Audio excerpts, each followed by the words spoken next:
What if the most important photograph ever taken by a human spacecraft almost never existed? And what if the machine that captured it is still out there right now, alone, dying and whispering back to us from a place no living person will ever reach? It's losing power every single second, and nobody on this planet can save it. And now, before we go any further, and trust me, this story is going to take you somewhere you didn't expect.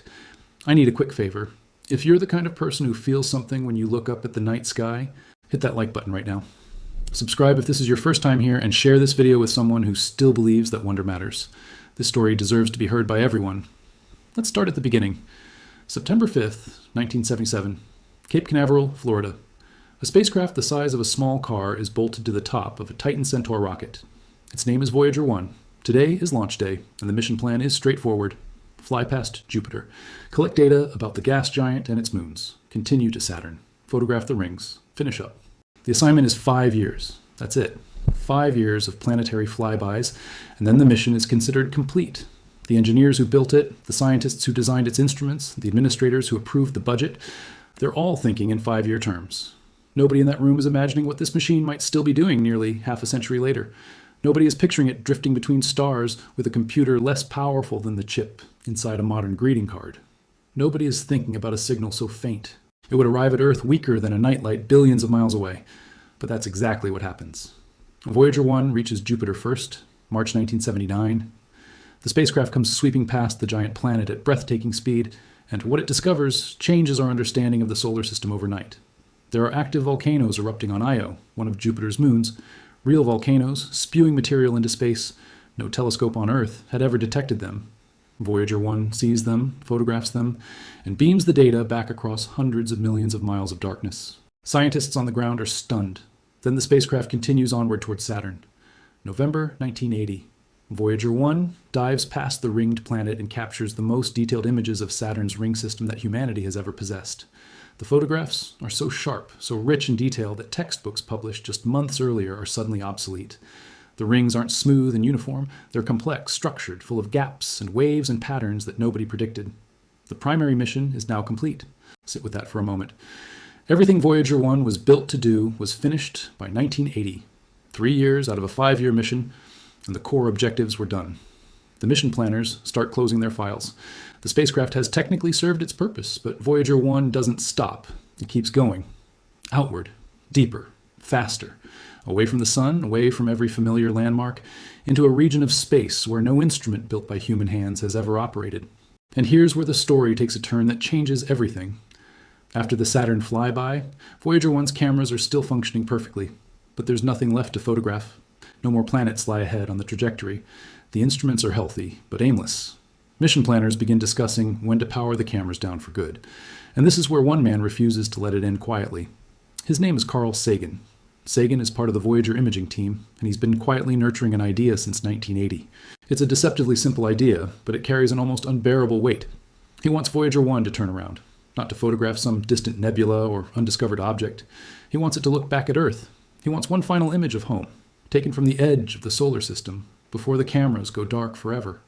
Almost nobody at NASA agrees with him. The technical objections are real and serious. Pointing the camera close to the direction of the sun risks permanently damaging the imaging system. There are scheduling conflicts, budget constraints. For 9 years, the proposal sits in a kind of bureaucratic limbo, discussed occasionally but never approved. Sagan keeps pushing.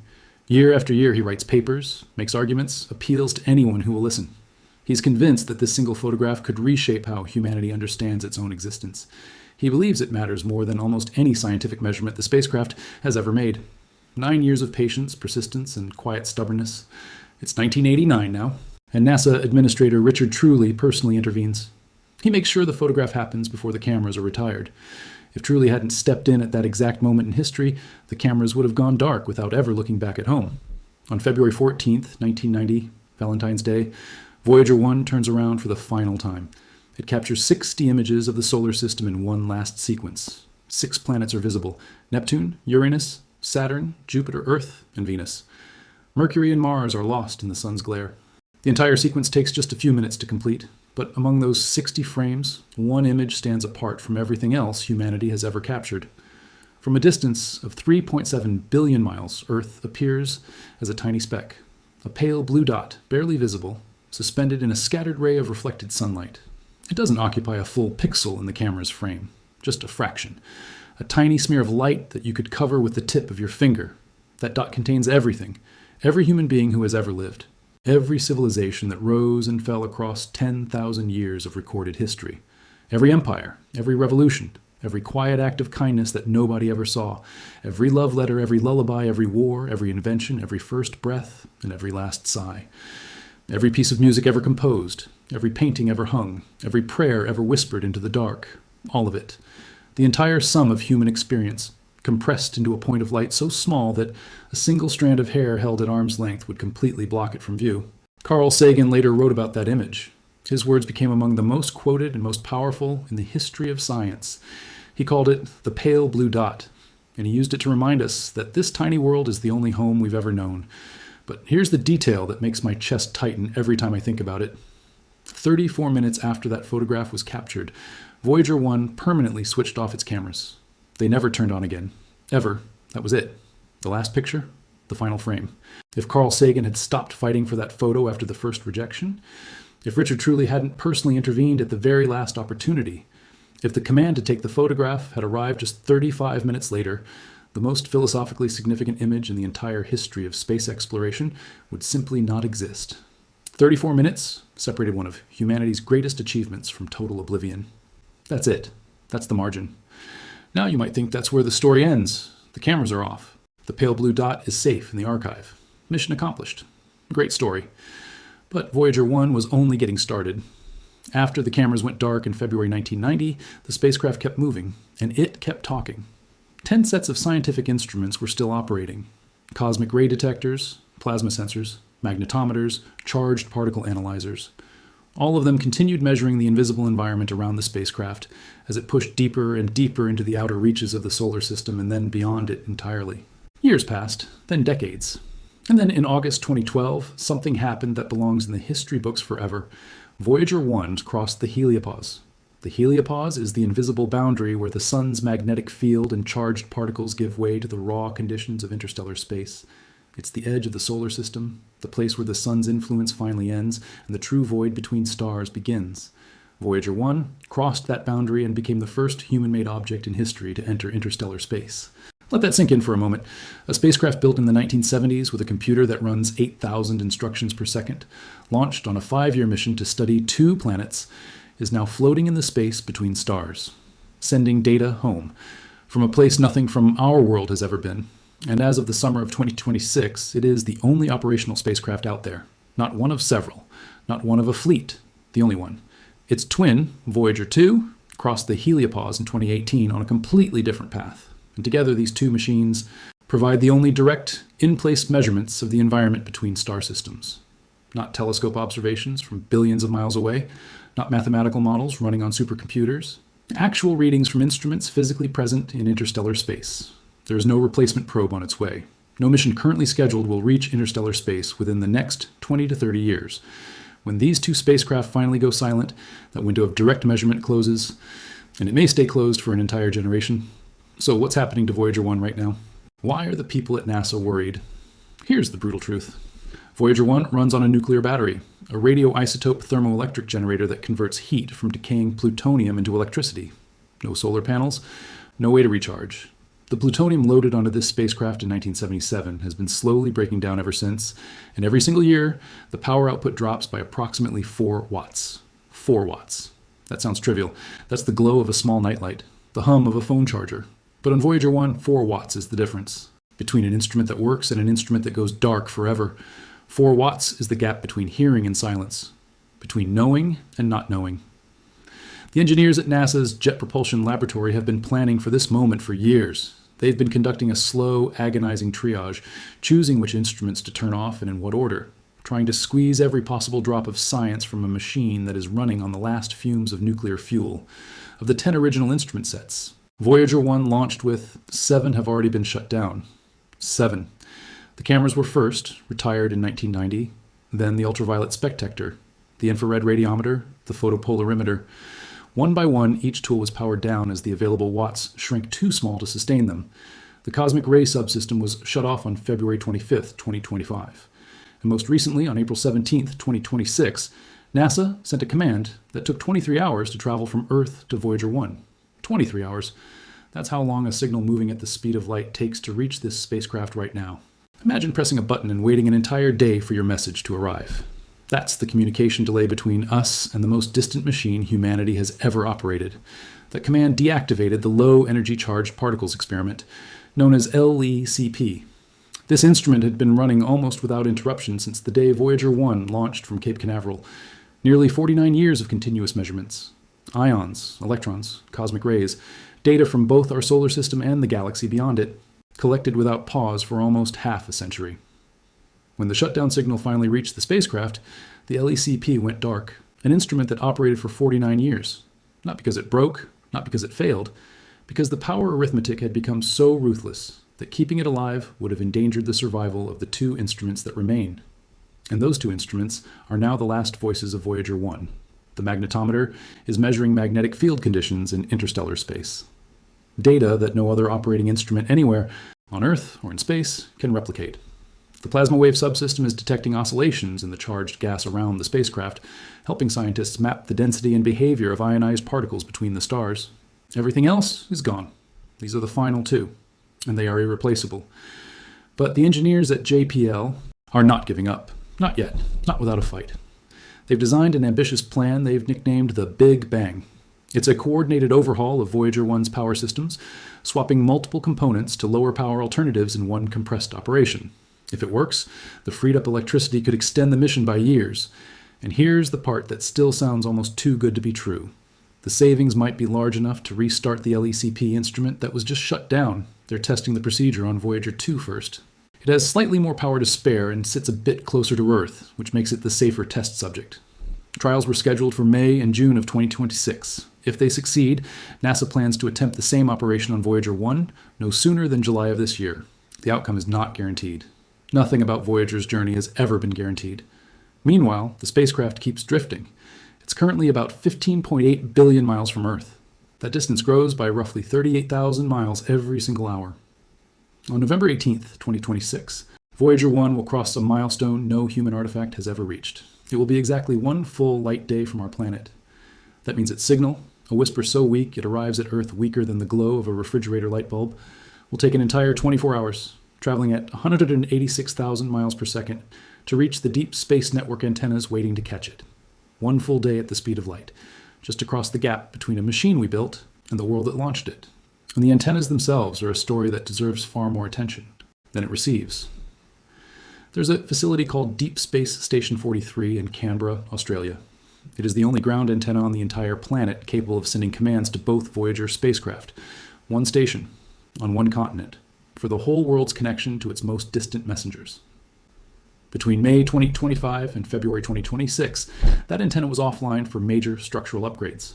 For 9 months, the ability to send new commands to the farthest spacecraft humanity has ever launched was severely restricted. Think about what that means. A single maintenance schedule at a single facility on a single continent determined whether engineers could respond to a crisis in real time or simply watch it unfold from 12 billion miles away. The fragility of that connection is staggering when you actually stop and consider it. Now, I need to tell you about something attached to the outside of Voyager 1 that most people have completely forgotten. Something that might be the most hopeful object ever created by the human species. It's called the Golden Record. It's a copper disc, 12 inches across, electroplated in gold. Carl Sagan and his team filled it with 115 photographs, scientific diagrams, a wide range of music from cultures across the planet, recordings of natural sounds, wind and rain and thunder and ocean surf, and spoken greetings in 55 human languages. This record was not designed for anyone alive today. It was designed for whatever intelligence might intercept Voyager. Why, one tens of thousands of years from now, in approximately 40,000 years, a figure calculated from actual orbital mechanics, not a hopeful guess, Voyager 1 will pass within 1.7 light years of a small, obscure star in the constellation Ursa Minor. Whether anything exists there to receive the disk is completely unknown. Whether the Golden Record will survive 40 millennia of cosmic radiation and vacuum exposure in a condition that anyone could read is deeply uncertain. But it was launched anyway. Because Carl Sagan believed that the act of sending a message matters, even when you don't know who's listening, even when the odds of a response are essentially zero. The gesture itself carries meaning. The reaching out is the point. And the spacecraft carrying that record into the deepest future humanity has ever imagined is currently running on 2 instruments and a transmitter powered by the slow decay of atoms that were loaded onto it almost 50 years ago. Let me tell you what every single day of Voyager 1's continued operation actually represents. The magnetometer readings and plasma wave measurements are live data from actual interstellar space, not filtered through a telescope mirror, not generated by a computer simulation, not estimated from a distance. Real measurements from instruments physically immersed in the environment between stars. Data that no other device anywhere in existence is capable of producing. When those 2 instruments eventually stop, the data stops with them. No probe is coming to replace them. No spacecraft currently under construction will reach interstellar space for at least 2 to 3 more decades. Every signal that arrives on Earth after its 23-hour journey across the void is something we will not receive again in our lifetimes. Possibly not in our children's lifetimes either. And the signal itself is already hauntingly faint. The transmitter puts out about 22 watts of power, less than a standard light bulb.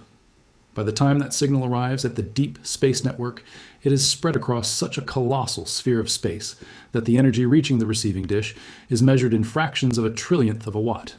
Engineers use some of the most sensitive radio receivers ever constructed, just to filter it out of the background noise. That's what the shutdowns are buying time for. The continuation of that faint, impossible whisper from the farthest outpost humanity has ever built. John Cassani, a former Voyager project manager, once said something that I haven't been able to shake. He said, "We didn't design them to last 30 years or 40 years. We designed them not to fail." Nearly 50 years in, that design philosophy is still proving itself. But the physics is winning, slowly, inevitably, and without any possibility of negotiation.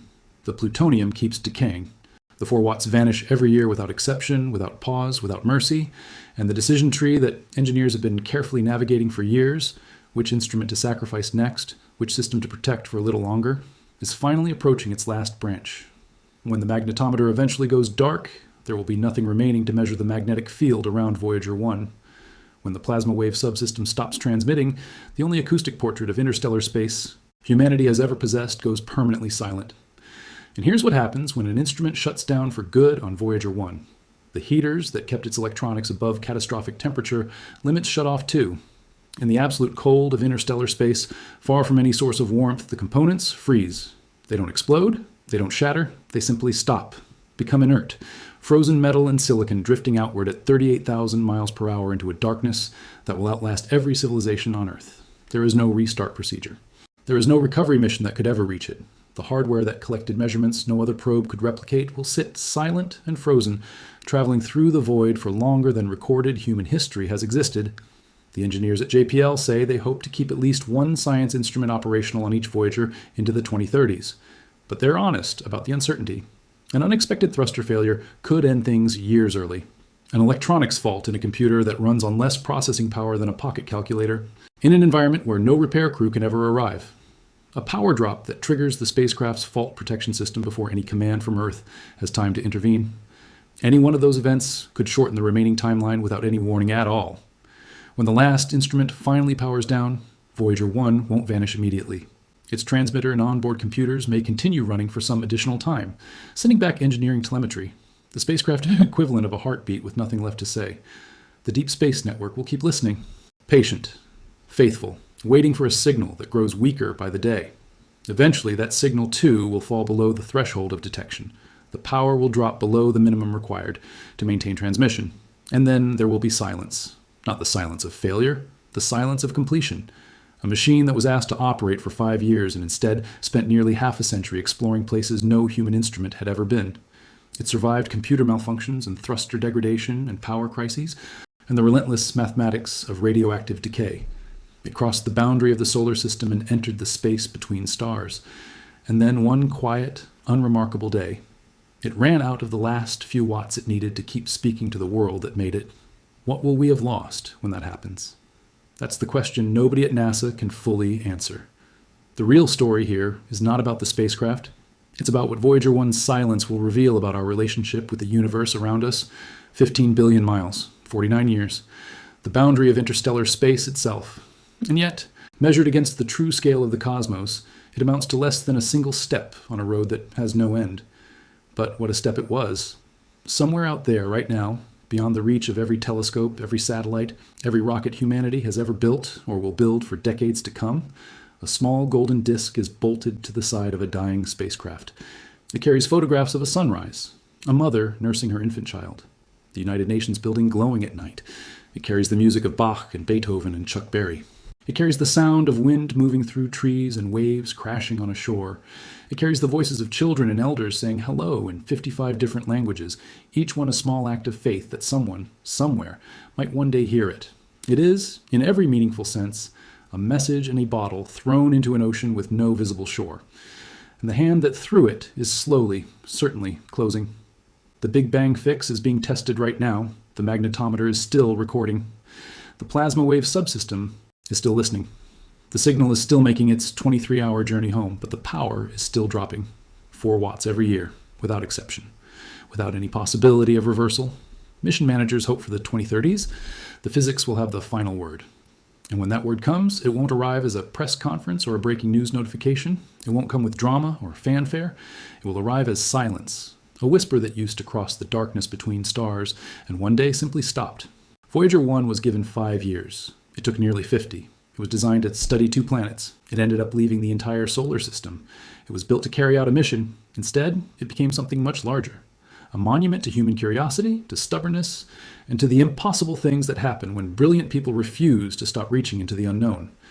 And as long as that signal keeps arriving on Earth, 23 hours after it's sent, from a place no human being has ever been, or will ever visit in our lifetimes, Voyager 1 is still teaching us something no classroom and no textbook could ever convey, that we are small, that we are brave, that we built something with our own hands that outlasted every expectation we ever set for it, and that even in a universe of incomprehensible vastness, the act of sending a message into the dark, into the unknown, with no guarantee that anyone will ever hear it, might be the most profoundly human thing we have ever done.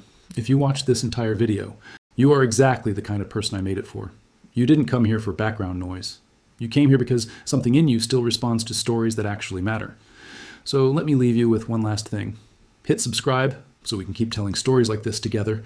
Drop the word Voyager in the comments so I know you made it all the way to the end. And tonight, before you go to sleep, share this video with just one person. Someone who needs to know that right now, at this very moment, a machine built by human hands is whispering back to us from 15 billion miles of darkness. Let's make sure the whole world hears it before the silence comes.